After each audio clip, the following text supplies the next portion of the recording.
Now it's time for the Big 12 matchups, and we're going to begin with the Thanksgiving night showdown between Texas and Texas A&M. This used to be the rivalry in the Southwest Conference. Of course, the Southwest Conference defunct in '96, making room for the Big 12.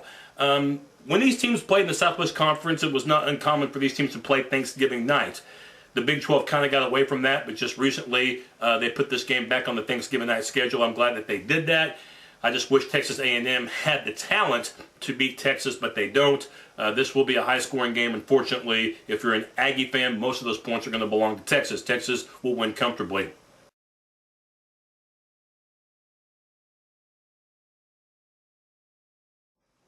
Kansas and Missouri. The Governor's Cup. It's on the line in Kansas City at Arrowhead Stadium. And for Kansas, a season that has had problems on the field, and of course with Mangino controversy off the field as well. This will be the last game Mangino coaches, in my opinion. He'll either quit, in my opinion, the day after the Missouri game, or he'll be fired by an athletic director who originally did not hire him. Those two have not gotten along reportedly. But anyway, it's been a long season for the Jayhawks. For Missouri, it seems like they're peaking at the right time. Missouri should win the game and get revenge on Kansas for that loss during the last minute of the 2008 game. Texas Tech at the school from Waco. Again, I'm still not going to address that Waco school by name.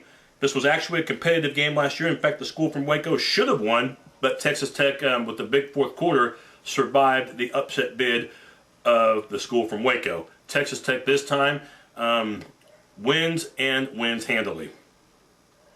And then another matchup to talk about, the Friday showdown, Nebraska at Colorado. This used to be a big rivalry game in the 1990s. This game in the 90s often decided the Big 8 championship, but this game hasn't decided much since the 2001 season.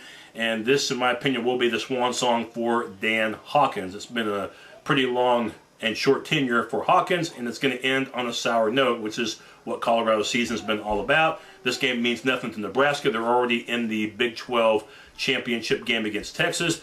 This will be a tune-up for that ball game, as Nebraska will win, and then they're going to get trounced against Texas. But that's a whole other story. And Oklahoma State Saturday, the Bedlam Showdown. And for my analysis and prediction of this game, make sure to check out the weekly matchup show. It's a two-parter due to the length, but it's also on this very page. So that does it. Our final Big 12 weekly ranking and matchup show will be at this time next week. So long for now, and happy Thanksgiving.